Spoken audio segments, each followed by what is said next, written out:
emprende la unión y la gran aventura de liberar los llanos. Sube por el páramo de Pisba, rumbo hacia la capital del virreinato, y un 7 de agosto de 1819,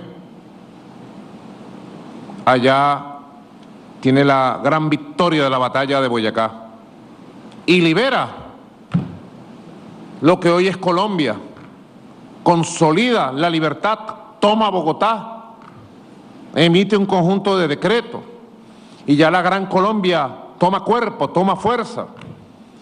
Luego vuelve a Venezuela, se prepara la campaña de Carabobo y la batalla definitiva un 24 de junio de 1821. Luego de la batalla definitiva del 24 de junio parte hacia el sur y junto a Antonio José de Sucre se da la campaña del sur. Bomboná, Pichincha, hace 200 años, y en 1824 consolida con las batallas de Junín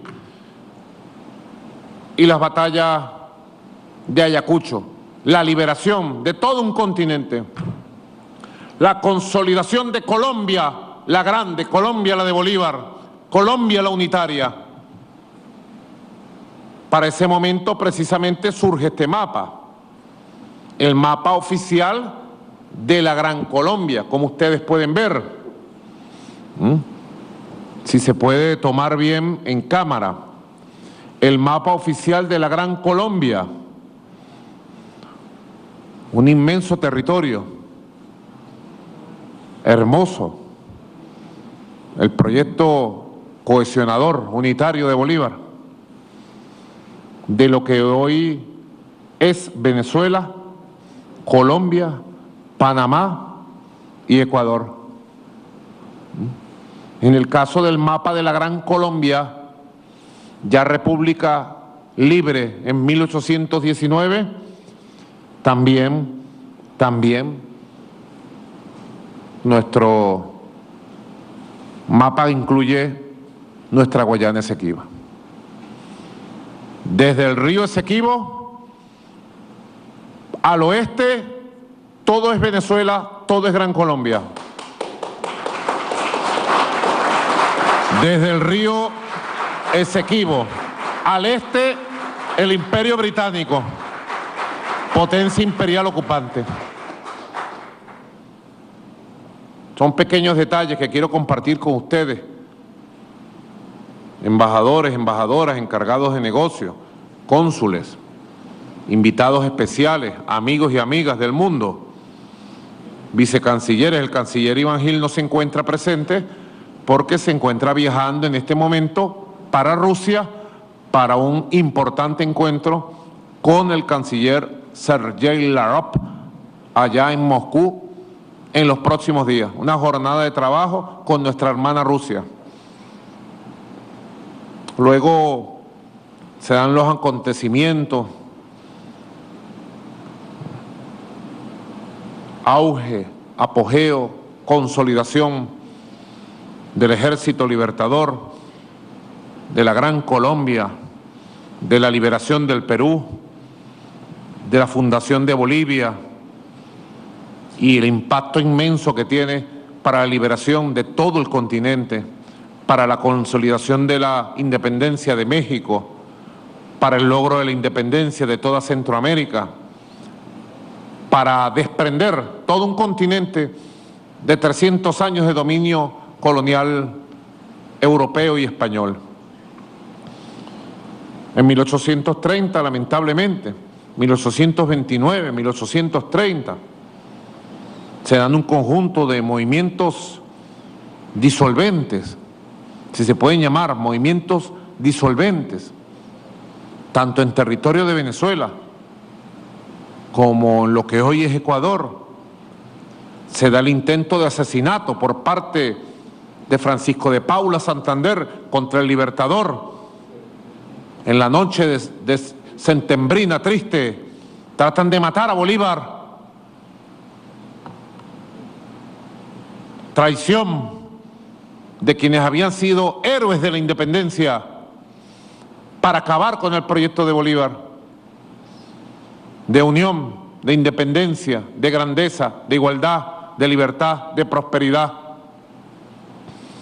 Y todo eso culmina con el asesinato de nuestro gran mariscal de Ayacucho, Antonio José de Sucre,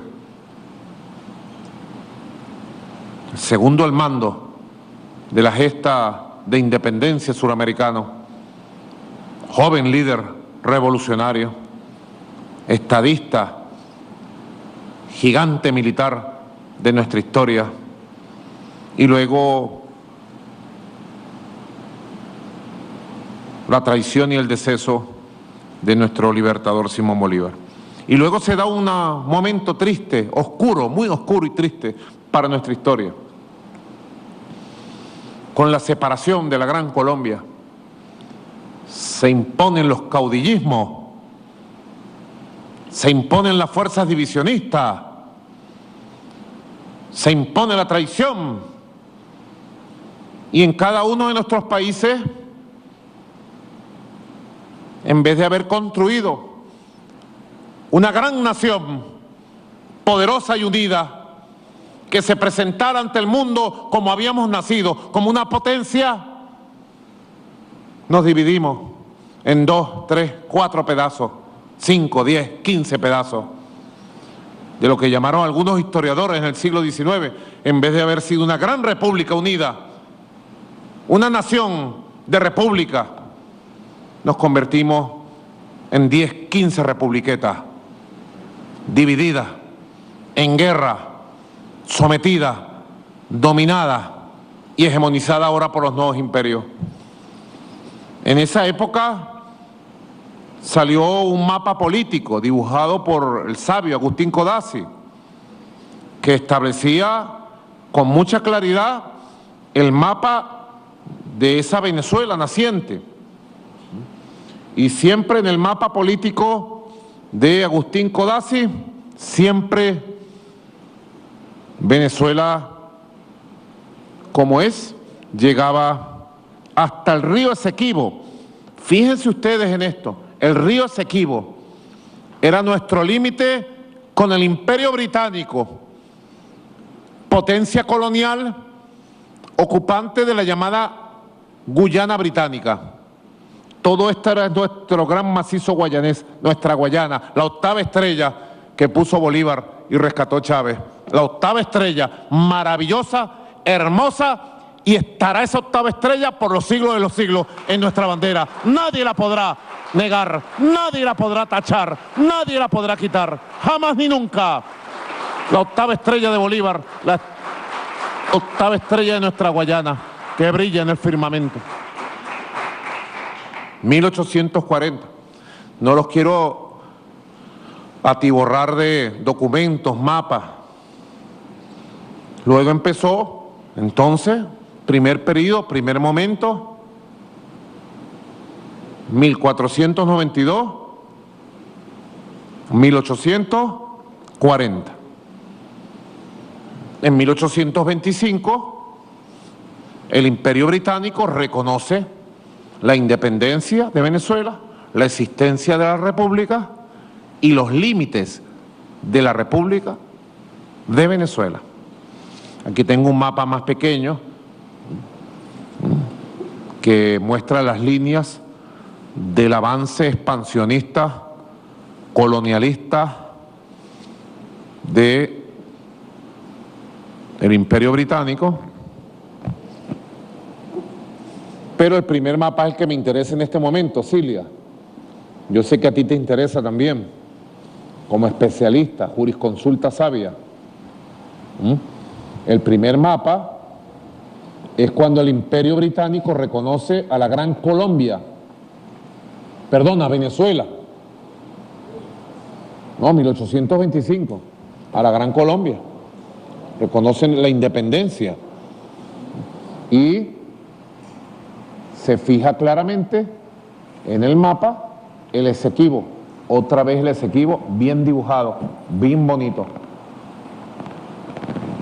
Y aquí está los límites, aquí están, de la Guyana Británica. Fíjense bien los límites de la Guyana Británica. Posesión del Imperio Británico. ¿Estamos claros hasta ahí, verdad? Después viene entonces otra época. Se divide la Gran Colombia. Nuestros países caen en manos todos de oligarquías que se apoderan de la tierra. El primero en ser despojado son los oficiales y soldados del Ejército Libertador, que regresan con sus títulos dados por el libertador Simón Bolívar, dados por Antonio José Sucre, dados por Rafael Urdaneta. Regresan a sus tierras, a Apure, a Barinas, a lo que hoy es Portuguesa, al Guárico, al oriente. Regresan al oriente, regresan a la Guayana, regresan a los Andes, a trabajar la tierra. Luego de la guerra victoriosa, regresan nuestros soldados victoriosos, nuestros oficiales victoriosos. Y son los primeros que son traicionados y despojados por Páez. Son decenas los testimonios que han quedado en la historia de ese despojo. Le quitan la tierra, le quitan los recursos, le quitan la vida. Nuestros países se parten en 1000 pedazos. En 1846 a 1848, el pueblo se organiza, se autoconvoca y con un joven, desde la población de Cuba, desde Villa de Cura, líder popular, pulpero, 1846-1848, se alza en armas en lo que se ha conocido como la gran insurrección campesina popular de 1846-1848, y ese joven era el gran Ezequiel Zamora, que luego en el pasar del tiempo se convertiría en el general del pueblo soberano, nuestro gran Ezequiel Zamora. Se alza contra la traición de Páez y contra la entrega del país. Y ahí arranca un periodo que va de 1840, así lo hemos establecido, un equipo de historiadores, especialistas, que hemos trabajado este tema para poder hacer una exposición pedagógica frente a nuestros niños, niñas en las escuelas, nuestros jóvenes en los liceos, nuestro pueblo, y ahora frente a ustedes, amigos del mundo. Allí se establece entonces un periodo que es el segundo momento del que hablo, que es el segundo momento 1840-1899, de agresión imperial, despojo y fraude arbitral. Y en ese periodo, que se caracteriza por guerra de caudillos nacionales, guerra de caudillos regionales, de reparto del poder, luego de la traición a Zamora y del asesinato, el crimen contra Zamora, aquel 10 de enero de 1860, todo ese periodo de 1840 a 1899, surgió una clase oligárquica de los apellidos, sangre azul, muy vinculada a los británicos, que le ofreció en muchas oportunidades el territorio del Esequibo y hasta las riberas del Orinoco al Imperio Británico para que interviniera Venezuela, la convirtiera en un protectorado imperial británico y le entregara el poder a los sangre azul. Así que esa vocación vendepatria de los sangre azul, de los apellidos, no es nueva, de los abolengos, de los grandes cacaos, no es nueva. Ellos siempre se han creído con la visión supremacista de que ellos están por encima de todos los demás y han despreciado a todos los sectores de la sociedad, todos los sectores del pueblo, hoy por hoy todavía existen y hoy por hoy tratan de posicionarse también en su actitud de patria. Pero si fuéramos acuciosos, y tenemos buenos historiadores en Venezuela, buenas historiadoras, un gran movimiento de historiadores e historiadoras tiene Venezuela, el movimiento de la historia insurgente, mi saludo, muy acuciosos, científicos, detallistas, documentales, pueden demostrar cómo este periodo 1840-1890, la única esperanza que tuvo el pueblo fue el gran Ezequiel Zamora y el gran proyecto bolivariano que él rescató, y cómo fue traicionado por los mismos apellidos, por la misma oligarquía, luego de derrotarlos en el campo de batalla varias veces, en 1846-48, y luego con la gran insurrección popular de 1859, gloriosa insurrección popular de Ezequiel Zamora.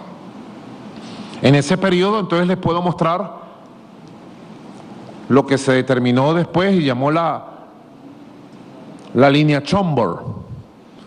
Chombour fue un explorador británico que hacía las veces de espía y vino a explorar toda esa inmensa región de la Guayana Esequiba hasta el Orinoco. Y luego, con las reglas de la época, comenzaron a publicar mapas en Londres, capital del imperio más poderoso para entonces, y los convertía en mapas oficiales, pudiéramos decir, entre oficiosos y oficiales. Aquí hay varias líneas Chombour, llamadas así, por lo menos estas dos, la de 1835, donde ya manifiestan la idea de lo que pudiéramos llamar una cabeza de playa. La ven aquí, ¿verdad? Una cabeza de playa, ya entrándole Cilia a una parte de nuestra Guayana Esequiba que ya había reconocido el Imperio Británico en 1825 como venezolana. Luego en el mapa Chombour, línea Chombour 1840, es primera vez que este famoso explorador le publican un mapa donde muestra la ambición expansionista británica ya posesionándose de la inmensa riqueza de estas tierras que ya para entonces tenían inmensas riquezas de oro. Y luego una línea Chombour que fue publicada mucho después de su muerte, para 1887, capitán Juan Escalón, historiador y especialista en la materia, ya entonces avanza la línea Chombour hacia lo que hoy el Estado Bolívar, hacia las riberas del Orinoco. Así empezó en ese periodo difícil para la existencia de la República, que es el segundo periodo que denominamos agresión imperial, despojo y fraude arbitral. Es en ese periodo que, bajo amenazas de invasión, bajo protestas de gobiernos venezolanos, se da la ruptura de las relaciones entre el gobierno de Venezuela, de Guzmán Blanco para entonces, con el gobierno británico. Surgimiento de la doctrina Monroe con mucha fuerza. Y lamentablemente en la debilidad, un Estado sin ejército, un Estado dividido, un país descuartizado, sometido a presiones para cobro de deudas antiguas de la época de la independencia. Se había destruido la gran obra de Bolívar, se había traicionado la obra de Bolívar, nos habían llevado a la extrema debilidad, a la extrema división. Un país sometido a la amenaza permanente de invasión por parte del Imperio Británico. Lamentablemente, las élites gobernantes de entonces creyeron en el discurso de la doctrina Monroe de América para los americanos y creyeron que pedir la protección del naciente imperio estadounidense sería garantía para proteger, recuperar la Guayana Esequiba, parar las ambiciones colonialistas territoriales del imperio británico para entonces. Y se dieron pasos que llevaron precisamente al que el presidente de los Estados Unidos para entonces, Cleveland, viera una oportunidad desde la visión geopolítica de expansión de los Estados Unidos, viera una oportunidad en Venezuela para ellos afirmar su marca, para ellos pisar duro y para ellos ganar espacio de influencia hegemónica, imperialista sobre nuestra América, sobre nuestro país. Y es cuando precisamente los gobiernos de entonces, débiles, muy débiles, de una Venezuela dividida, sin ejército, sin Estado Nacional cohesionado, acude a los Estados Unidos. Y los Estados Unidos se abroga la voz y la representación de Venezuela.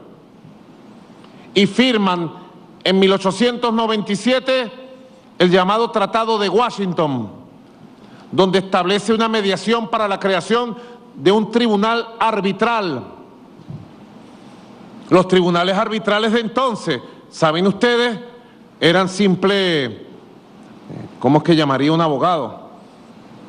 Simple trámite para lavarle la cara a los despojos territoriales marítimos, a los despojos y saqueos de los imperios.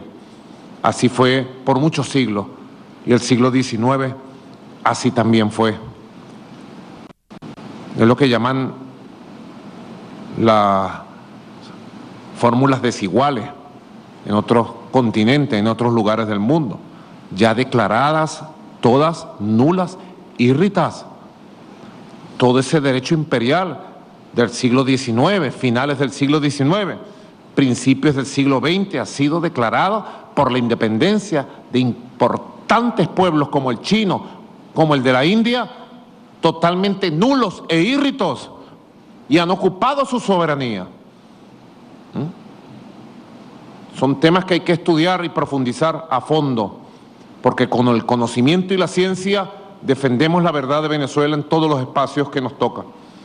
Así, en ese periodo del segundo momento es cuando se negocia y se ejecuta lo que fue un inmenso fraude, el laudo arbitral de París de octubre de 1899, que pretendió legalizar el despojo territorial del sagrado territorio de Venezuela, que no fue concedido ni premiado por ninguna potencia extranjera, sino que es un territorio ganado a sangre y fuego por los ejércitos libertadores durante décadas de batalla contra los imperios europeos.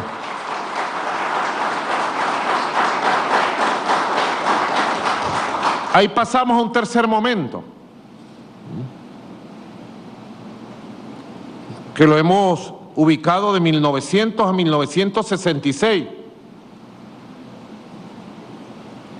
que a su vez tiene todo un desarrollo. Una vez aprobado el laudo arbitral nulo, írrito, espurio, colonialista, donde el imperio norteamericano monta una trampa con el imperio británico, en el Tribunal Arbitral de París, para hacer este fraude, comienzan las amenazas de la llamada diplomacia de los cañones, lo llaman algunos historiadores. Ustedes han escuchado ese concepto, la diplomacia de los cañones, la diplomacia de las cañoneras. Venezuela, un país, había llegado al poder Cipriano Castro. Apenas unos días después del laudo arbitral de París, Cipriano Castro, de manera vertiginosa, cuenta la historia y es el mito de que con 100 hombres venidos del Táchira cruzó y derrotó los restos del ejército de la República, de la oligarquía terrateniente, y llegó a Caracas y tomó el poder político, estableció gobierno. Y Cipriano Castro le tocó un periodo muy duro. A veces les confieso que viendo la historia, lo que me ha tocado a mí estos 10 años, amenazas imperiales, intento de magnicidio, sanciones, 930 sanciones, guerra económica, amenazas de invasión de ejército norteamericano, bloqueo. Nosotros decimos, bueno, nos ha tocado lo que parece que nunca le tocó a nadie en este país. Pero a veces, cuando estudio a Cipriano Castro, digo, a Cipriano Castro le tocó duro desde el primer día. Conspiraciones de los multimillonarios de Abolengo, los Sangre Azul, toda la Sangre Azul contra él. Hicieron un ejército, los banqueros. Invasión de los puertos, bloqueo marino, ataques, y nos destruyeron los 10 barcos que teníamos. General Izquierdo, ¿no?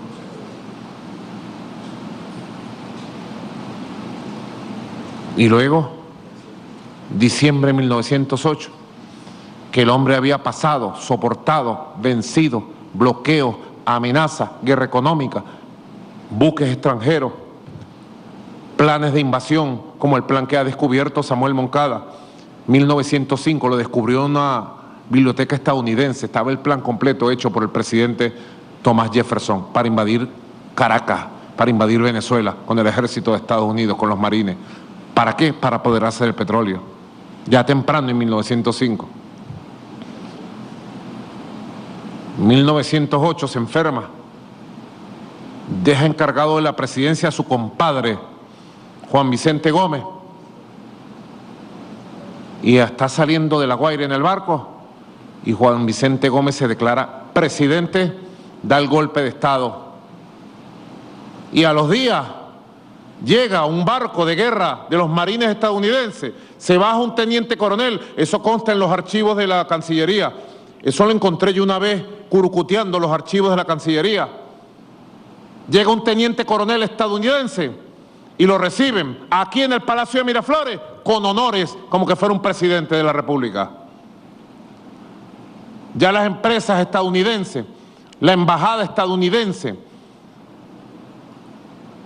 y el lobby estadounidense imperial había captado al vicepresidente Juan Vicente Gómez y lo convirtió en su gran instrumento para dominar a Venezuela, para hegemonizar a Venezuela, para apoderarse de nuestro petróleo durante casi un siglo. Historia de Venezuela, debilidad del Estado. Tuvimos que soportar todo eso en ese tercer momento, ese tercer periodo.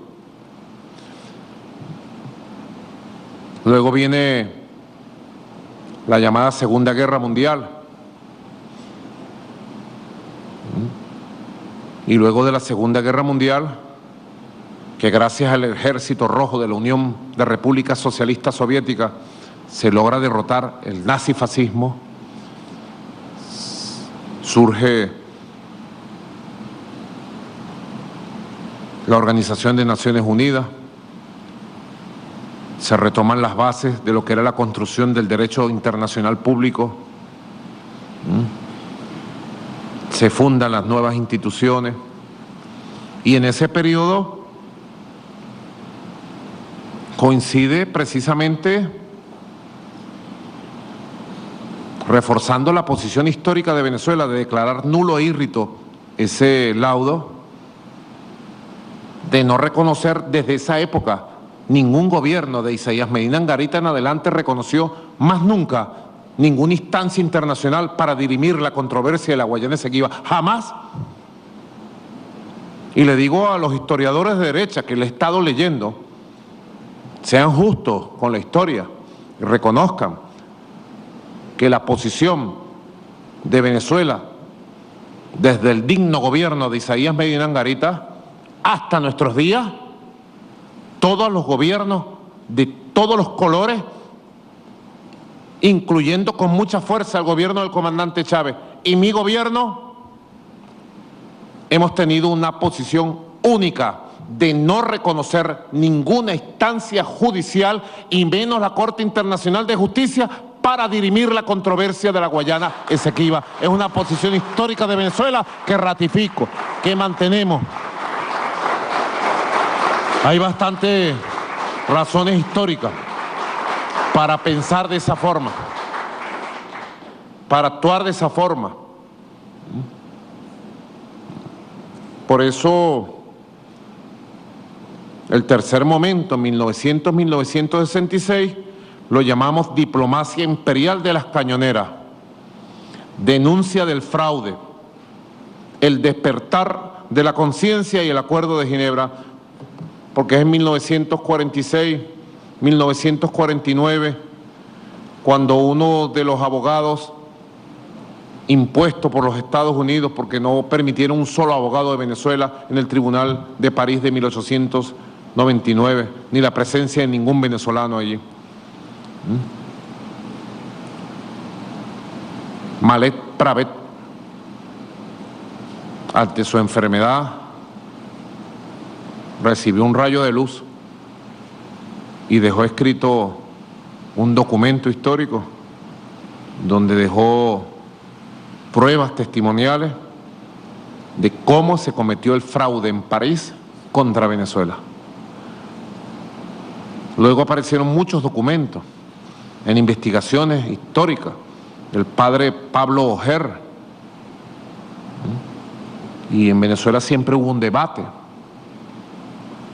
muy animado en la década de los 50 y luego en la década de los 60 sobre las opciones que había para recuperar la Guayana Esequiba. Había una poderosa corriente de historiadores, medios de comunicación y de sectores políticos de Venezuela que planteaban la toma de la Guayana Esequiba. Y había otras corrientes también de opinadores, escritores, investigadores, historiadores, políticos y diplomáticos que decían que había que buscar una negociación, la vía diplomática. Venezuela se ha debatido en esas dos posiciones muchos años. Y es en 1962, durante el gobierno de Rómulo Gallegos, cuando el canciller para entonces, Marcos Falcón Briceño, lleva a la Organización de Naciones Unidas un discurso histórico donde denuncia el robo, el saqueo, el despojo del Imperio Británico contra Venezuela y despierta la sensibilidad de un mundo que se estaba liberando del colonialismo. Se estaban dando los procesos de descolonización del África, de Asia. Había una gran conciencia, pudiéramos llamar tercermundista, anticolonialista para entonces. Y es acogido con sensibilidad y beneplácito el discurso de Venezuela.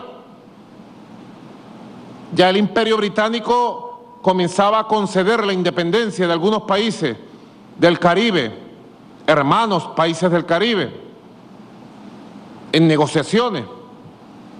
Y ya había anunciado su posibilidad, Raulí, de avanzar en una descolonización de la entonces llamada Guyana Británica, 1962, anótenlo, 1962.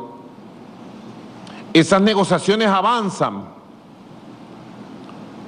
y en 1966, un 17 de febrero de 1966, ya bajo el gobierno de Raúl Leoni y con el canciller Iribarren Borges, que se firma ante la Organización de Naciones Unidas, con el beneplácito del derecho internacional y Naciones Unidas, el llamado Acuerdo de Ginebra, y lo firma Su Majestad del Imperio Británico a través de su canciller y el canciller de Venezuela, y es invitado para la firma y acoger los términos del Acuerdo de Ginebra el entonces primer ministro del gobierno colonial de la Guyana Británica, Forher Burham, que después sería el primer ministro ya del Estado independiente de Guyana. Y se establece en el Acuerdo de Ginebra, muy importante, y tiene que ver con la posición nuestra y la posición histórica y la posición unida de toda Venezuela, y la segunda pregunta de las 5 preguntas del referéndum.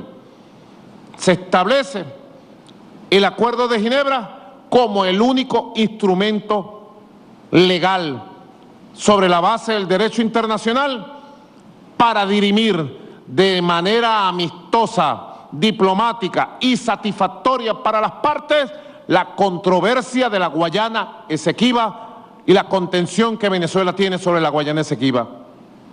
Eso tiene 2 efectos inmediatos desde el punto de vista del derecho internacional. Magistrada Cilia Flores, procuradora de mi corazón,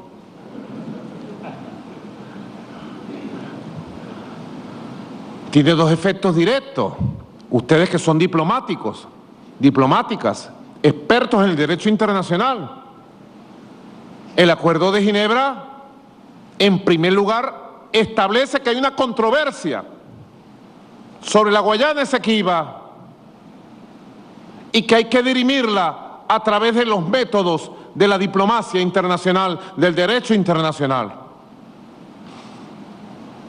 Y que la solución tiene que ser amistosa y satisfactoria para las partes.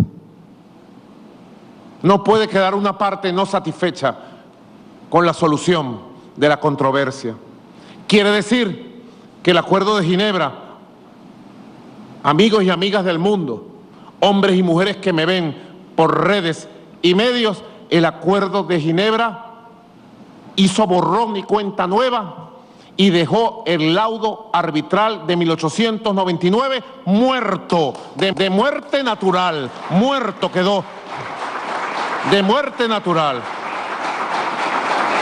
Porque si el Imperio Británico en 1866 hubiera creído que el laudo arbitral resolvía la situación y era legal, no firma el Acuerdo de Ginebra. Y es el Imperio Británico quien lo firma. Y lo firma el gobierno colonial de Forher Burham en la Guyana Británica. Primer efecto directo, borrón y cuenta nueva. Y segundo efecto, es la obligación exclusiva y total de las partes de lo que sería la Guyana Británica, ahora Guyana Independiente, y la República de Venezuela, la obligación de solo a través del Acuerdo de Ginebra, por conveniencia de las partes, con aceptación de las partes, como siempre fue, resolver la controversia de la Guayana Esequiba, tan importante para los 2 países, tan importante para la región. Son 2 efectos directos, borrón y cuenta nueva e instrumento único. Ineludible, único e ineludible, anótenlo ahí, único e ineludible. 1966. Luego, meses después, se declara la independencia, y lo que voy a decir es importante. Me consiguieron el mapa, Añañez, para verlo. Se declara la independencia de Guyana y Venezuela a través de carta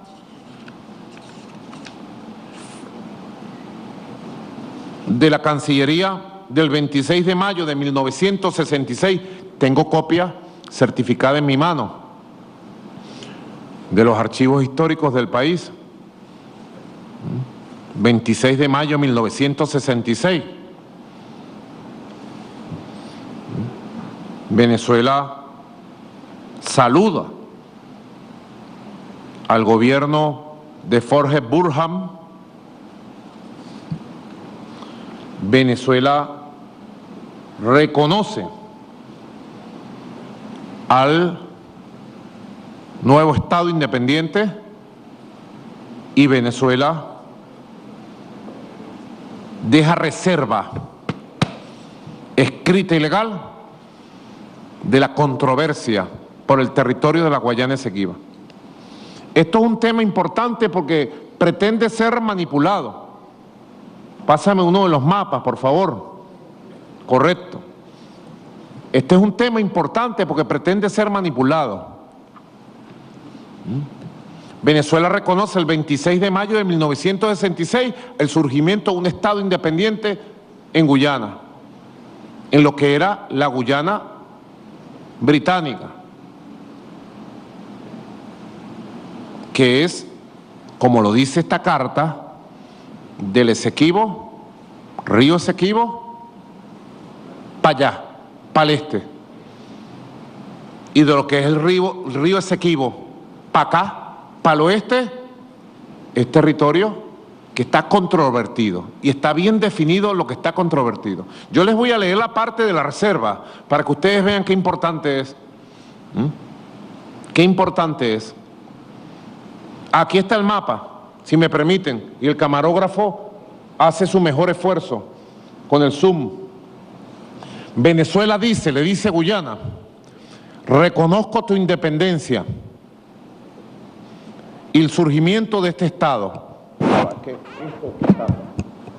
Pero es que tienen que buscar una forma. Acerca más la cámara para que no aparezca el micrófono. Ahí está bien, para ver. ¿Cómo te llamas tú? Denis. ¿Denis qué? Denis Roja. Denis Roja. Ponlo ahí. Correcto. Para ver. Aquí. Aquí está mejor. Aquí está el mapa de Venezuela, que parece un elefante, ¿verdad? Erguido. Precisamente este es el mapa de Venezuela. Venezuela le dice a Guyana el 26 de mayo de 1966, Cilia, que reconoce a Guyana del Esequibo, aquí está el Esequibo, desde el naciente del Esequibo, General Izquierdo, hasta su llegada al mar. Y este es el Estado de Guyana, que reconoce como independiente. Aquí hoy por hoy viven 750.000 guyaneses y los reconocemos. Hemos tenido muy buenas relaciones con ellos durante muchos años, aunque la ideología oficial del Estado guyanés es antivenezolana. En las escuelas enseñan el odio contra el venezolano, contra nuestra historia. El expresidente Granger llegó a decir que Bolívar era un lunar en la historia de América, ofendiendo a nuestro libertador, al gran libertador de América. Y en la misma carta, Cilia, como te estuve leyendo, el Estado venezolano, el mismo día que reconoce la existencia del nuevo Estado de Guyana, se reserva todo el territorio de la Guayana Esequiba para ser resuelto en negociaciones satisfactorias y amistosas a través del Acuerdo de Ginebra. Aquí en este territorio me dice que viven en pequeños pueblos unas 50.000 personas, muchos pueblos indígenas. Y este es el territorio que pretendió despojar y robar el Imperio Británico a la Gran República de Venezuela, antes República de Colombia. Aquí estamos, mira. Eso es un detalle importante porque por las redes sociales hay mucha gente manipulando. Y en el Caribe hay mucha gente manipulando. Aquí está. Dice en varios párrafos, no los voy a aburrir con una larga lectura, dice el gobierno de Venezuela, al reconocer el nuevo Estado independiente de Guyana, desea manifestar el júbilo que embarga la colectividad nacional. De conformidad con el acuerdo suscrito en Ginebra el 17 de febrero de 1966, entre los gobiernos de la República de Venezuela y el Reino Unido de la Gran Bretaña e Irlanda del Norte, este último en consulta con el gobierno de la Guyana Británica y en virtud del artículo 8 del precitado convenio, a partir de hoy, 26 de mayo de 1966, el gobierno de Vuestra Excelencia pasa a formar parte del acuerdo en referencia, le dice, ahora ustedes no son un gobierno colonial, yo firmé con el Imperio Británico, ahora ustedes forman parte del acuerdo. ¿Cómo fue? ¿Cómo fue? En consecuencia, y atendiendo a lo pautado en el artículo 5 del mismo convenio, el reconocimiento que Venezuela hace del nuevo Estado de Guyana no implica por parte de nuestro país renuncia o disminución de los derechos territoriales reclamados, ni de ninguna manera afecta a los derechos de soberanía que se desprenden de la reclamación surgida de la contención venezolana de que el llamado laudo arbitral de París de 1899 sobre la frontera entre venezolana y la Guyana británica es nulo e írrito.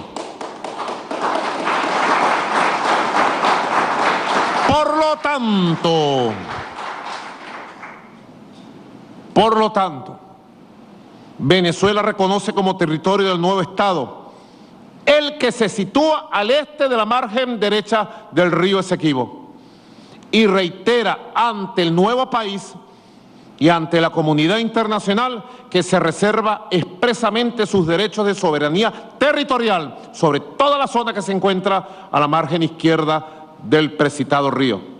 En consecuencia, el territorio de la Guayana Esequiba, sobre el cual Venezuela se reserva expresamente sus derechos soberanos, limita al este con el nuevo Estado de Guyana, a través de la línea media del río Esequibo, tomado este desde su nacimiento hasta su desembocadura en el Océano Atlántico. El gobierno de Venezuela formula votos porque el ejercicio de las actividades del gobierno de Vuestra Excelencia se traduzca en fuente de bienes para el pueblo hermano. Válgame de la oportunidad para renovar a Vuestra Excelencia el testimonio de mi más alta y distinguida consideración, Ministro de Relaciones Exteriores de la República de Venezuela, don Ignacio Iribarren Borges. Esta es la verdad. Esta es la verdad. Y así tenemos múltiples documentos, con los títulos, con los pronunciamientos, con los acuerdos. 1966. Y entonces entramos al periodo 1966-2015. Estimados amigos y amigas allá del mundo, que los veo, ya en la China es la 1:18 de la mañana, y en Japón también, ¿verdad? En Europa es las 7:18. Todavía es temprano para ir a tomarse unas tapas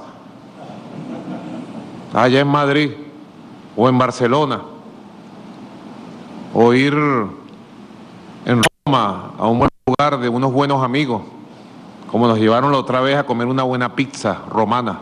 ¿Te acuerdas, Silita? Cuando fuimos a visitar al Papa, unos amigos que son dueños de un restaurante nos llevaron a las 3 de la mañana. Nos comimos unas pizzas y después nos podíamos dormir y nos montamos directo para Caracas, pero sabrosa, ahí al ladito del Coliseo Romano. Después caminamos, mire, y la gente salía, los italianos, a saludarlo a uno. ¿Ah? Creía que yo había salido del Coliseo. Se había salvado un cristiano del Coliseo. ¿Ah? Entramos en el cuarto momento, 1966-2015. ¿Cómo voy, Silvia? Bien. ¿Qué falta? 1966, Acuerdo de Ginebra, 2015. Lo calificamos Acuerdo de Ginebra y búsqueda de una solución práctica satisfactoria para las partes. Desde allí se intentaron diversas fórmulas. De 1966 a 1970 se conformó la comisión establecida para las negociaciones. Esa comisión no avanzó. Esa comisión se conformó con el método Raulí de que el secretario general proponía y las dos partes, Venezuela y Guyana, asentíamos, aprobábamos y firmábamos un documento. Luego, en el gobierno del presidente Rafael Caldera, él formuló la necesidad de congelar la negociación por 12 años y se propuso el acuerdo de Puerto España, ¿correcto? Y las dos partes estuvieron de acuerdo y se convino en el acuerdo de Puerto España. Ya empezando los 80, éramos unos chamos, Yuri, y yo recuerdo, tú vivías en los 80 en Venezuela, Yuri, porque Yuri nació en África, ¿no? En Angola, es angolano, de padres venezolanos. Y Yuri, viceministro de África, y yo, en esa época estábamos seguramente en la izquierda, por aquí y por allá. Recuerdo los 80 que se calentó el tema. Yo recuerdo mucho ahí en los 80, 81 sería, 82, creo que fue 82, Rubén Molina, cuando volábamos papagayo allá en el barrio que tú vivías. ¿Cómo que se llamaba el barrio donde vivía tu mamá? Las Brisas de Propatria, para que tú veas. Yo siempre iba a las Brisas de Propatria y bajando las Brisas de Propatria quedaba Boquerón y vivía Silita. Y ella no me saludaba. Silita, íbamos a la panadería y no me saludaba. Ah, y después me reclama. ¿Por qué tú no me saludabas, Silita? ¿Ah? En los 80 se calentó el tema. Yo recuerdo en el Teatro Metropolitano, que ahora creo que es una iglesia evangélica. Allí se dio un foro muy importante. Y había dos ponentes, Pedro José Lara Peña. ¿Alguno de ustedes recuerda a Lara Peña? Alguien del partido COPEI, muy radical, muy de derecha, muy conservador. Era de los que proponía el asalto de la Guayana Esequiba, su toma militar. Pero un hombre con mucho conocimiento histórico, muy inteligente. Y estaba José Vicente Rangel, también muy nacionalista, José Vicente. Siempre lo recuerdo. Y el teatro estaba de bote en bote, full, pero full. Y las afueras había 5.000 personas. Y luego Caracas se llenó de pintas. Guyana Esequiba es nuestra. Se calentó el tema. Y luego entonces se venció los 12 años, 1982, del Acuerdo de Puerto España, y arrancó precisamente las negociaciones hasta que el secretario general de Naciones Unidas le propuso a Venezuela y a Guyana tomar el mecanismo establecido en el artículo 33 de la Carta de Naciones Unidas, conocido como el de los buenos oficios. Y luego de un debate largo en la opinión pública venezolana, Venezuela asintió. Venezuela y Guyana se pusieron de acuerdo y por escrito, como manda el Acuerdo de Ginebra, aceptaron el mecanismo de los buenos oficios. Y luego entonces sucesivamente cada secretario general, Raúl Lee, le consultaba a Venezuela y a Guyana una lista, ¿cómo es que llaman una lista? Una terna de nombres para secretarios, para buenos oficios. Y solo cuando Guyana y Venezuela estaban de acuerdo en un nombre para buenos oficios, se designaba. Y así se llevó por las buenas, por la diplomacia, por la negociación, con el Acuerdo de Ginebra, como única ley entre las partes, el proceso de la Guayana Esequiba. Durante parte de los 90, cuando llega el comandante Chávez, estaba activado el mecanismo de los buenos oficios. No tengo la lista de los buenos oficiantes para ver, en el documento grande la tengo.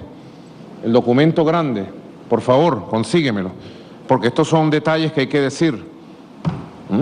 Es importante. Sí, ese mismo, tráemelo, yo sé buscar. Correcto, con el permiso de ustedes. Segundo momento, tercer momento, cuarto momento. Este cuarto momento, Acuerdo de Ginebra, búsqueda de una solución práctica, pacífica. Aquí estamos en este cuarto momento. Se establece la Comisión Mixta 1966-70, el Protocolo de Puerto España, que congeló las negociaciones 1970-1982, la figura de los buenos oficios. Tuvo 3 representantes entre 1999 y el año 2014. El primer buen oficiante, convenido por las partes, como consta en documento firmado por Guyana y documento firmado por Venezuela y aceptado por el secretario general de entonces, es Alistair McIntram, entre 1990-99. Luego muere y viene un nuevo buen oficiante, Oliver Jackman, 1999-2007. Yo lo conocí, muere. Y luego establecemos una negociación, recuerdo, yo era canciller, para nombrar un nuevo buen oficiante. Estuvimos 3 años sin buen oficiante y costó conseguir un nombre, porque se proponían una terna y Venezuela dijo, Raúl, varias veces dijo, este no, este no, este no.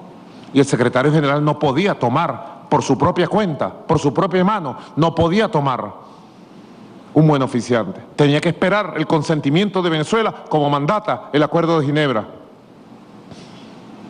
Y al final nos pusimos de acuerdo en un nombre de un profesor caribeño de gran reputación, gran honorabilidad, de nombre Norman Girvan, un buen hombre. Y él estuvo del 2010 al 2014. Murió de manera súbita y extraña. Enfermó y murió. Siempre nos quedó la duda, pero es un hombre sano, vital, inteligente. Y a partir del 2014, bueno, comenzó el tejemaneje. Antes, Guyana intentó en varias oportunidades, en el 2009, 2010, 2011, intentó un conjunto de maniobras.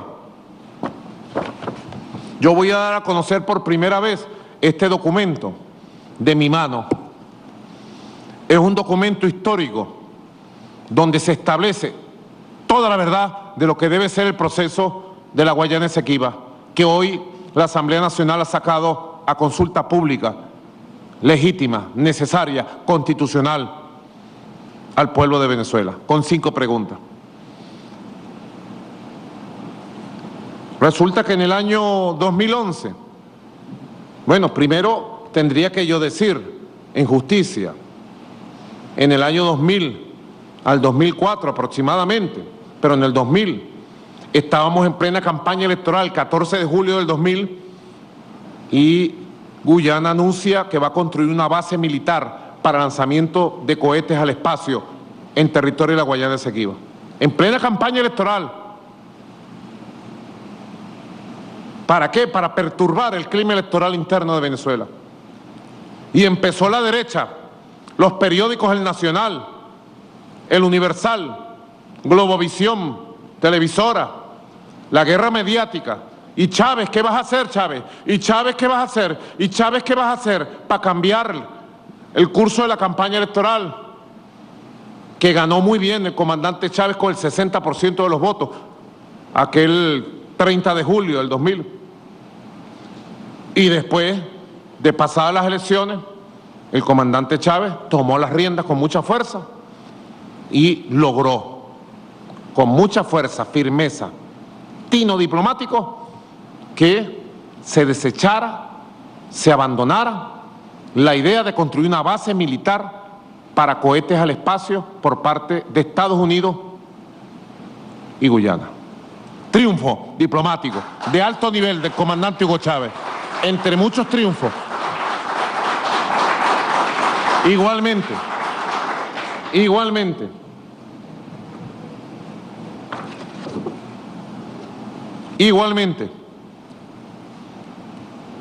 años después, la ExxonMobil también anunciaron bloques de petróleo o bloques de gas, y también se actuó con mucha fuerza y la ExxonMobil se retiró de esos bloques. Luego nos ha tocado actuar también. Pero es en el año 2010, 2011 sobre todo, que Guyana, de manera abusiva ya, con la presencia de las transnacionales petroleras gringas, pretende abrogarse el espurio derecho, falso derecho de la plataforma marina del mar no delimitado e inclusive de mar venezolano, irreductiblemente venezolano. Y en ese momento, bueno, se dan gestiones, Petrocaribe estamos en su pleno auge y el Caribe obliga a Guyana a sentarse en una mesa de negociación con Venezuela. Recuerdo, me tocó como canciller ir con las orientaciones bien claras del comandante Chávez. Fuimos a Puerto España, Trinidad. Me acompañó el gran embajador, no lo he visto allí, Roy Charlton Matos. Mi saludo a Roy Charlton. Míralo, Roy, tú te acuerdas, ¿verdad? Mira, Roy, chico. ¿Ah? Saludos, Roy. Un abrazo. Fuimos. Roy está ahora en Suiza, chico.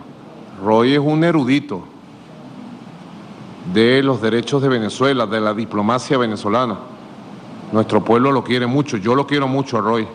Fue un gran canciller y es uno de los embajadores, el buque estrella de los embajadores venezolanos en el mundo. Roy me acompañó y fue testigo de las negociaciones del canciller Nicolás Maduro con la canciller de Guyana, Carolyn Rodríguez. Tú estuviste ahí, Raúl Lee estuvo ahí, no se lo contaron, él estuvo ahí, Raúl Lee.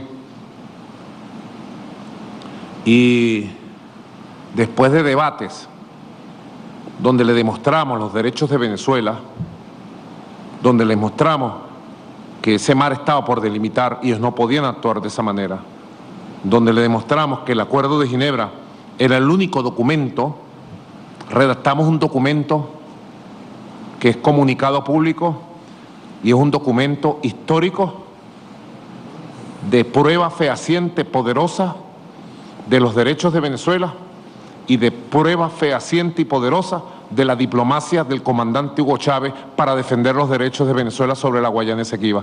Cada párrafo, cada coma, cada punto de este comunicado lo redactó el comandante Hugo Chávez y su canciller Nicolás Maduro lo llevó y lo firmamos conjuntamente en buena demostración de diplomacia.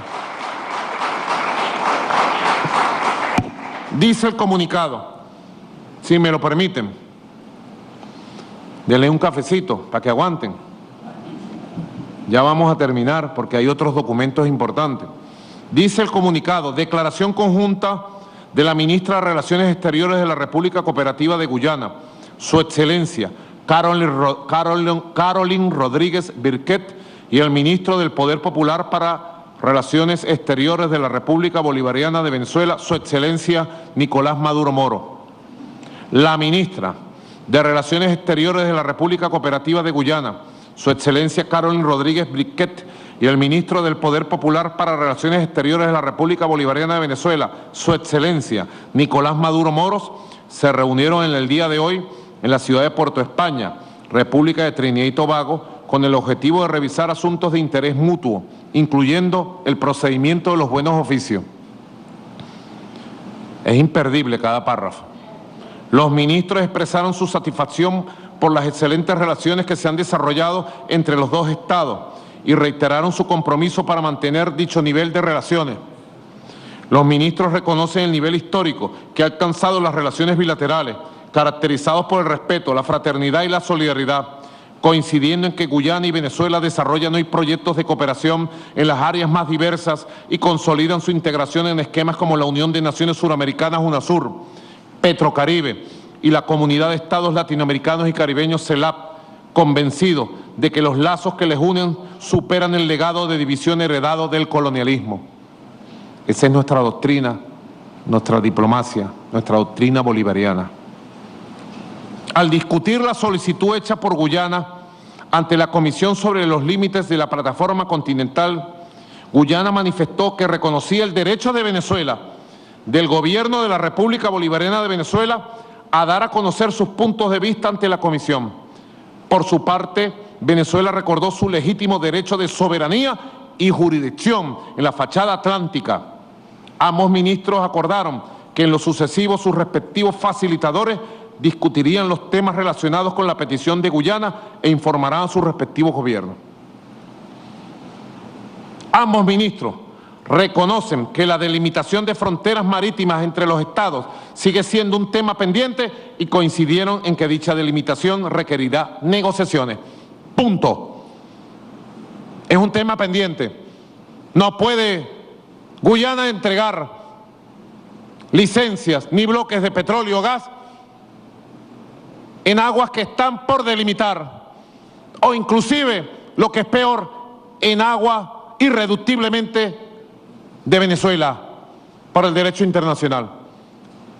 No puede. Repito, ambos ministros reconocen que la delimitación de fronteras marítimas entre los dos estados sigue siendo un tema pendiente y coincidieron en que dicha delimitación requerirá negociaciones. Posición del Estado guyanés, reconociendo que la controversia en relación al con el laudo arbitral de 1899 en cuanto a la frontera entre Guyana y Venezuela sigue existiendo, la controversia sigue existiendo, porque no hay laudo arbitral legal ni legítimo, sino es nulo e irritó. Vuelvo y repito el párrafo después de este comentario. Reconociendo que la controversia en relación con el laudo arbitral de 1899 en cuanto a la frontera entre Guyana y Venezuela sigue existiendo, los ministros reafirmaron su compromiso con el Acuerdo de Ginebra y el procedimiento de los buenos oficios. Reconocieron que esta controversia es un legado del colonialismo y que debe ser resuelta. Es un legado del colonialismo, reconocido entre las partes.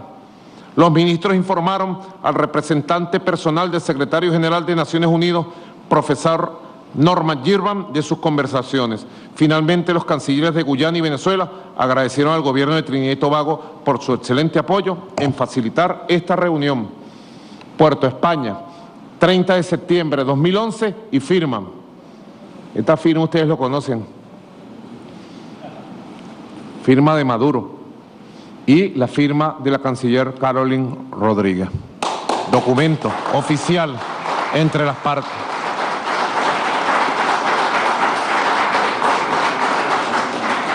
Luego el secretario general nombra a un enviado personal para buscar negociaciones y opciones, de nombre Dag Nylander, noruego, entre los años 17 y 18,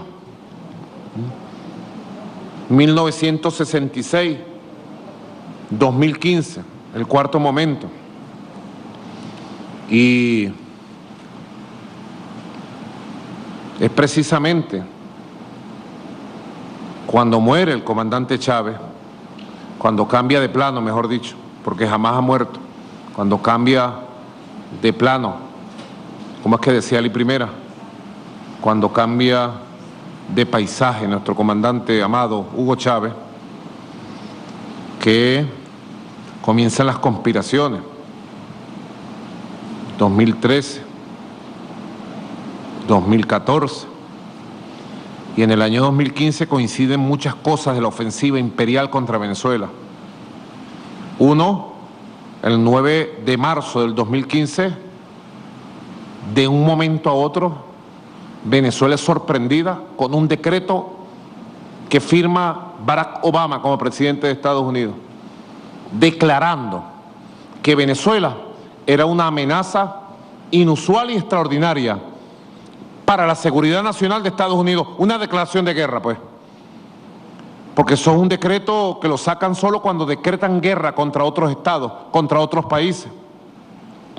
Ustedes ya saben toda la protesta que hizo América Latina, que hizo el mundo contra ese decreto, toda la protesta que hizo el pueblo de Venezuela, más de 11 millones de firmas recabadas.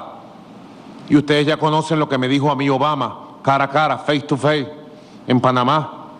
Me dijo Maduro, fue un error, lo reconozco, pero eso lo vamos a resolver. Y yo le dije, Obama, el problema quizás no eres tú, el problema es que tú con ese decreto le abres las puertas para que el que venga después de ti se lance contra Venezuela, nos invada y haga cualquier cosa, hasta una guerra. Lamentablemente, dicho y hecho, pero eso ya es historia. En el mismo 2015 llega a Guyana un presidente xenófobo, extremista, pieza del Pentágono, entrenado en los Estados Unidos como militar, David Granger, y decreta la guerra contra la diplomacia, contra Venezuela y contra el Acuerdo de Ginebra. Y en el 2015 abre un frente de desconocimiento del derecho internacional. ¿Qué pasa del 2015 en adelante? Que la ExxonMobil llegó, se posicionó. Tengo este libro que no hemos traducido, estamos traduciendo, de Lisa Destinit Nassau, de Rafael Trochtman. Rafael Trochtman, exministro del gobierno de David Granger. Se llama From Destinity to Prosperity. Los que hablen inglés lo pueden buscar en internet. From Destinity to Prosperity.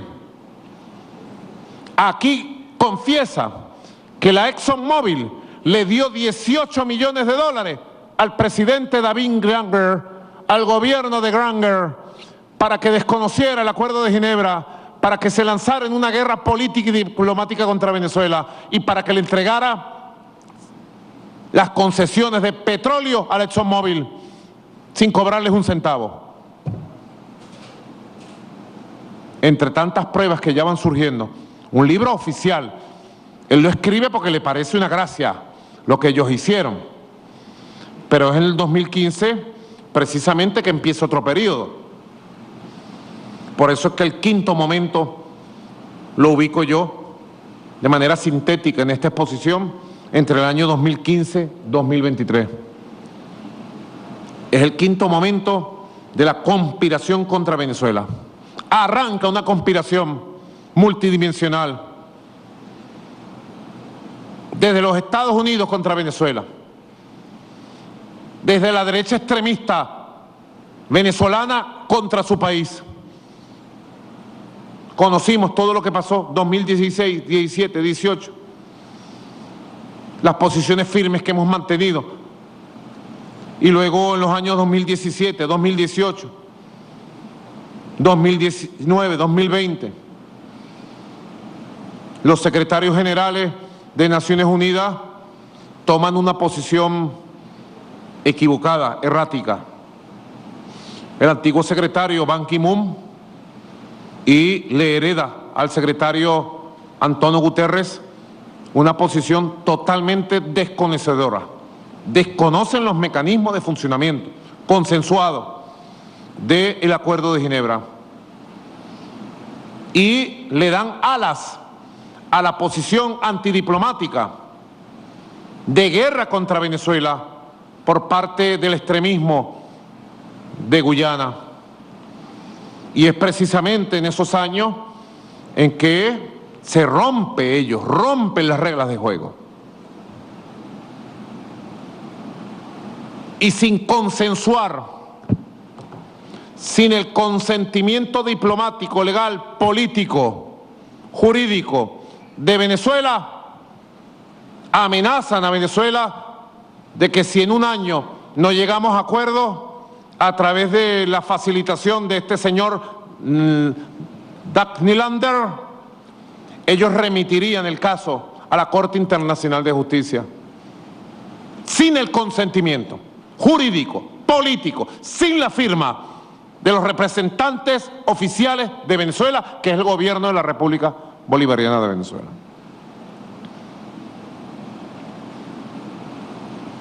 Y en un paso errático del secretario general, le da alas, le da poder a los factores desestabilizantes. Y es cuando el Comando Sur se apodera de Guyana. El Comando Sur toma el mando de las fuerzas de defensa y seguridad de Guyana, de las fuerzas militares de Guyana. El Comando Sur de los Estados Unidos empieza a hacer maniobras militares en la fachada atlántica de Venezuela, amenazando a Venezuela. La ExxonMobil mete varios barcos. Cada vez que metió un barco, fue nuestra Armada Bolivariana, lo buscó, se lo llevó a Margarita y desmontó esas operaciones de las transnacionales petroleras.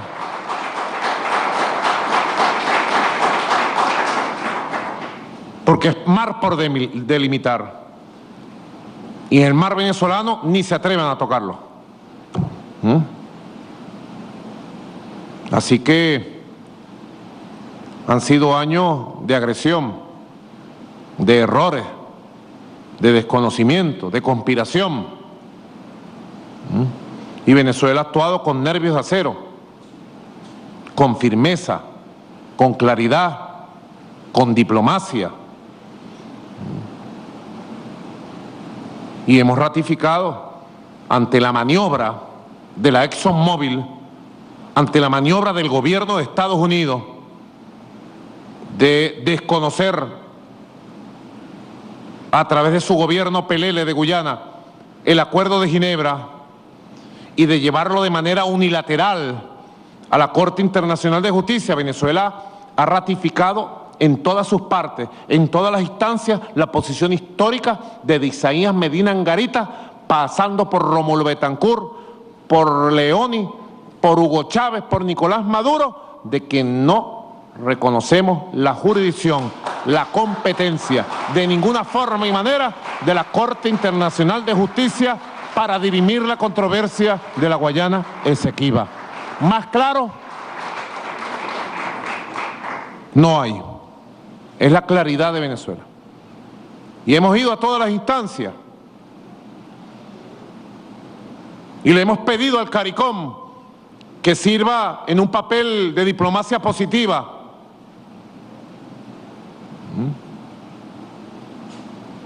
Pero lo que colmó el vaso de todos estos tiempos y estos momentos fue cuando el gobierno de Guyana pretendió en septiembre, en agosto,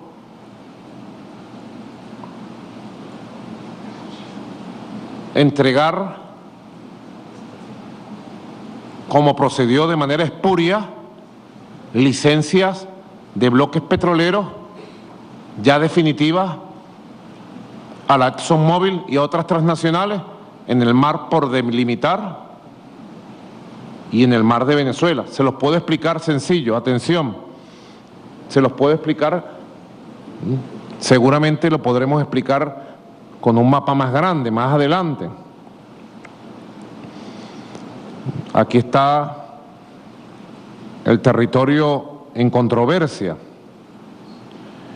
Este territorio tiene un mar, una fachada atlántica, correcto, aquí está.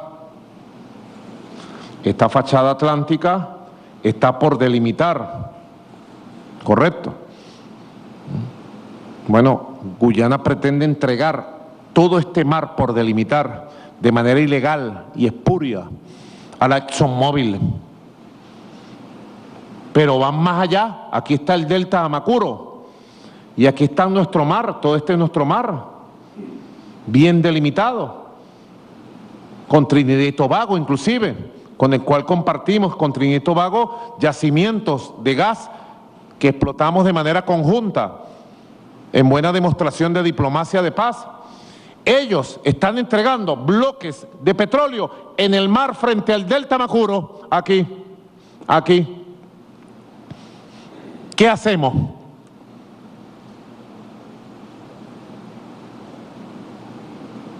A ustedes que me ven en el mundo, a a ustedes que me escuchan en el mundo, ¿qué hace un país que quiere la paz, que quiere el respeto al derecho internacional? Actúa como hemos actuado y seguiremos actuando, haciendo respetar nuestros derechos. La Asamblea Nacional de la República Bolivariana de Venezuela, nuestro poder legislativo, el tercero de los 5 poderes constitucionales que tiene Venezuela. Tenemos 5 poderes, los clásicos 3 poderes ejecutivos, judicial, legislativo, pero además tenemos el poder electoral y el poder ciudadano o poder moral, 5 poderes. El poder legislativo de un debate soberano y frente a la posición abrupta, abusiva, ilegal, amenazante de Guyana, hizo lo que tenía que hacer. La Asamblea Nacional convocó al pueblo en uso de las facultades constitucionales, del ejercicio de la soberanía nacional y del ejercicio de la soberanía popular. La Asamblea Nacional convocó al pueblo de Venezuela a referéndum para consultarle lo que debe ser la posición histórica, política, jurídica y diplomática de Venezuela frente a la controversia de la Guayana Esequiba, frente a los conflictos creados por la República Cooperativa de Guyana, de aquí en adelante y a su futuro, y que sea en esta oportunidad, como nunca antes, solo el pueblo, con su voz y con su voto, el que decida el destino de estos territorios, de estos mares, de esta historia de lucha de 200 años por nuestros derechos.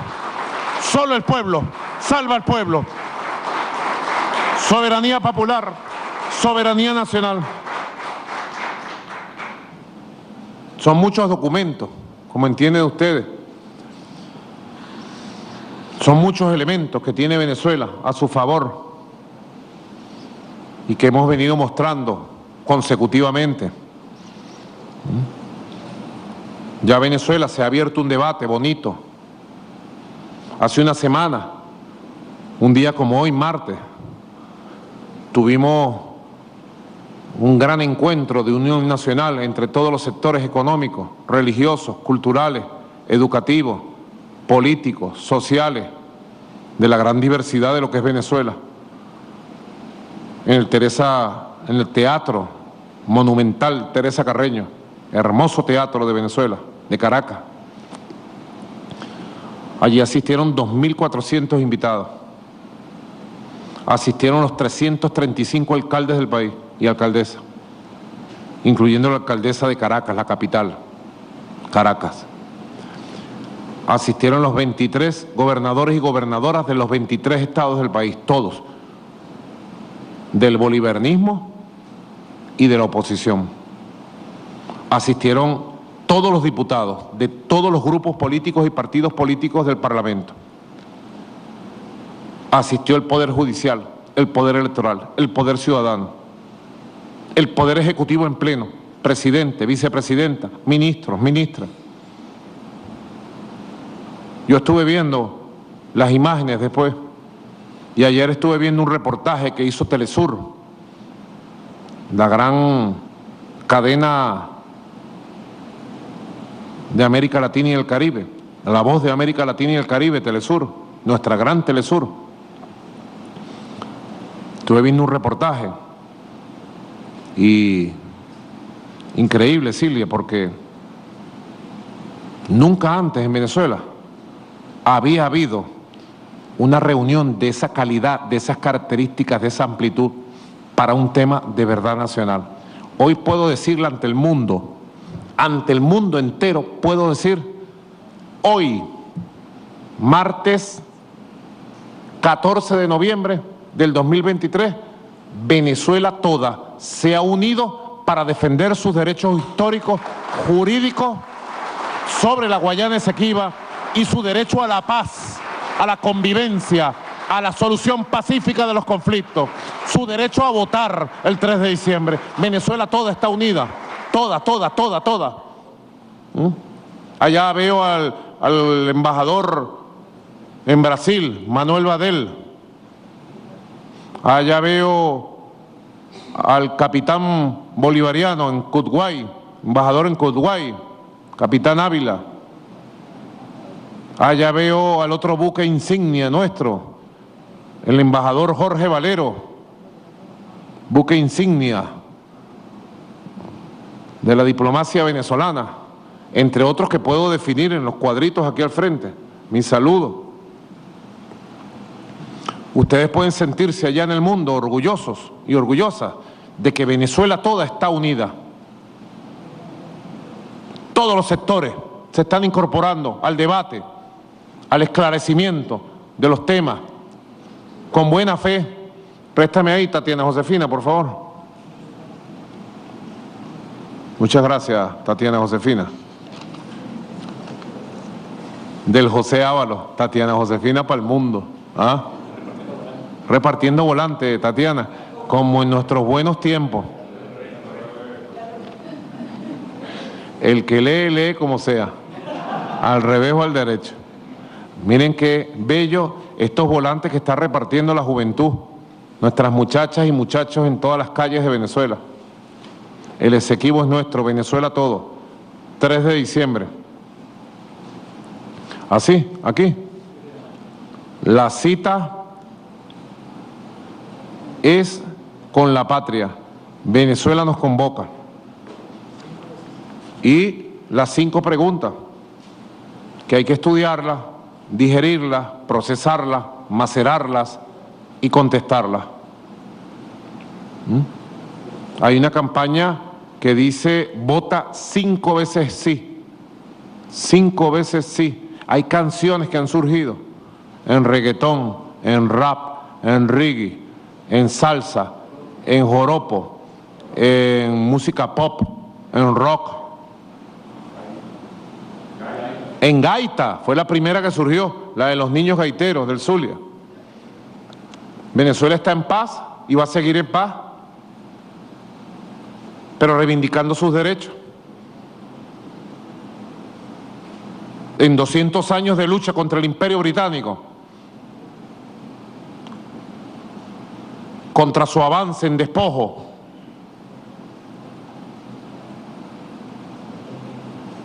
yo puedo decir ahora, después de ver la historia del siglo XIX y del siglo XX, hoy estamos más unidos que nunca, hoy estamos más fuertes que nunca. Hoy Venezuela tiene un Estado fortalecido, legítimo, constitucional, gobiernos legítimos, nacional, regional, locales. Hoy Venezuela tiene un poder popular, un pueblo empoderado, organizado en 49.000 consejos comunales. Hoy Venezuela tiene fuerzas militares, otra vez bolivariana, una poderosa Fuerza Armada Nacional Bolivariana. Hoy Venezuela, unida, se puede presentar ante el imperio estadounidense, ante la ExxonMobil, ante el Comando Sur y decirle, a Venezuela se respeta. Y el 3 de diciembre, el voto de todos los venezolanos y venezolanas es una sola voz, diciendo, a Venezuela se respeta. Podemos hacer respetar a Venezuela. El sueño de Bolívar, el sueño grande, lo tenemos aquí en nuestras manos. Ahora sí, por eso digo 4 momentos históricos. Y digo que el 3 de diciembre empieza, si me lo permiten ustedes, un 6º momento histórico. ¿Dónde se me puso, vale? ¿Ah? Si me lo permiten, hemos titulado, denominado ese momento histórico como el momento del referéndum consultivo. Una nueva etapa, ahora sí. Ahora sí.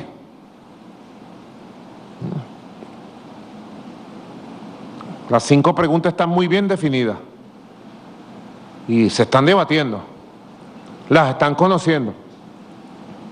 El gobierno de la ExxonMobil en Guyana metió un recurso temerario, inaudito, un verdadero exabrupto legal ante la Corte Internacional de Justicia. Hoy estuvieron ellos dando su exposición y verdaderamente es un exabrupto,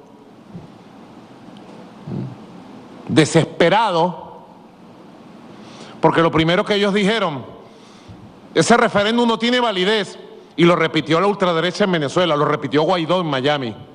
Guaidó salió ahí mismo en Miami, bandido, prófugo de la justicia, ladrón, corrupto, basura. Juan Guaidó salió en Miami a decir, ese referéndum no tiene validez, no votes. Un día después de que la ExxonMobil y el gobierno de Guyana salió a decir lo mismo.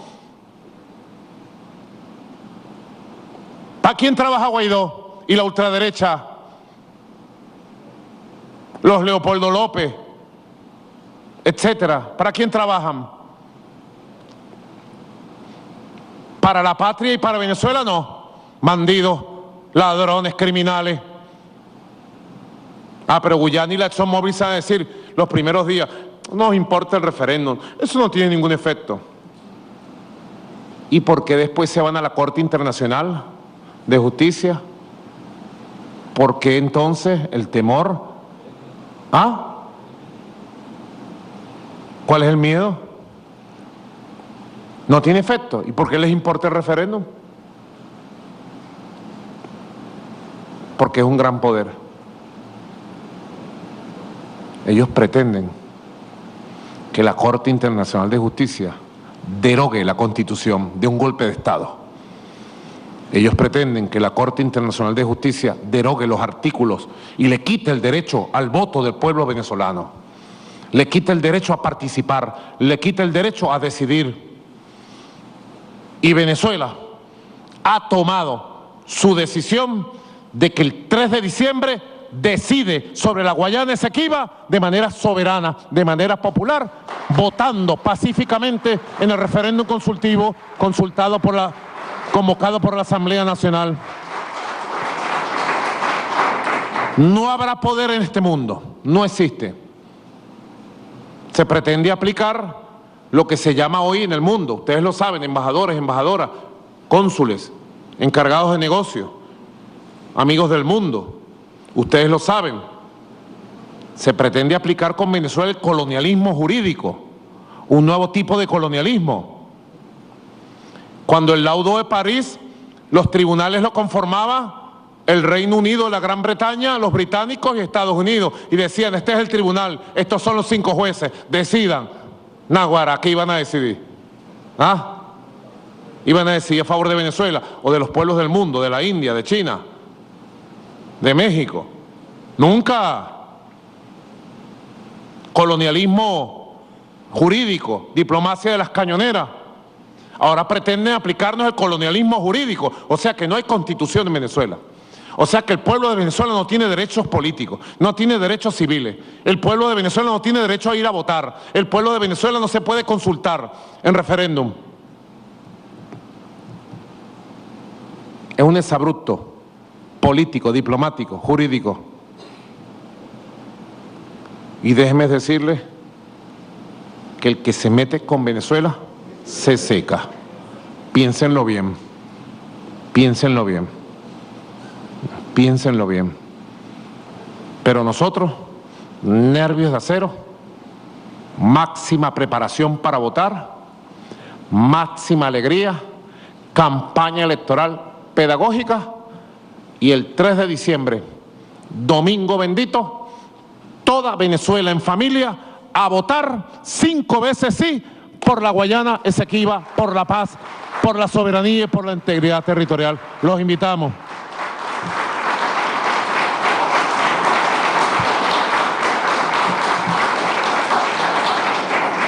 Bueno, espero que le estén dando con el teléfono. Mira, ahí está el QR que ustedes ven ahí, es mi nuevo canal. Valga la expresión, es mi nuevo canal. Mi nuevo canal de WhatsApp. Aquí está, mira. Tú lo pones ahí el teléfono y te sale el canal de WhatsApp. Hay una discusión, Yuri, si es WhatsApp o WhatsApp. ¿Cómo se dice, Rubén? ¿Cómo dice allá en Katia? ¿Cómo? WhatsApp. Allá en la Laguna de Katia dicen WhatsApp.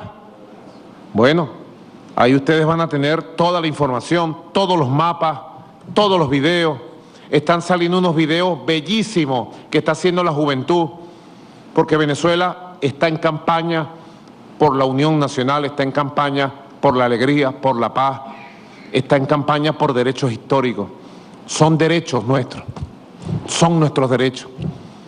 Y debemos allá en el mundo, embajadores, embajadoras, encargados de negocios, cónsules, representantes, movimientos sociales, políticos del mundo, decir: Venezuela está amenazada, Venezuela está agredida, se pretende llevar un conflicto contra Venezuela y Venezuela está dando el paso correcto de convocar a un referéndum democrático, a una consulta nacional.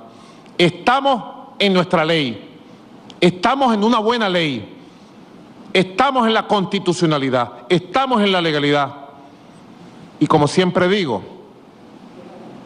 queridos diplomáticos, queridas diplomáticas, estamos del lado correcto de la historia, estamos en el camino correcto y Venezuela se dirige a un momento histórico.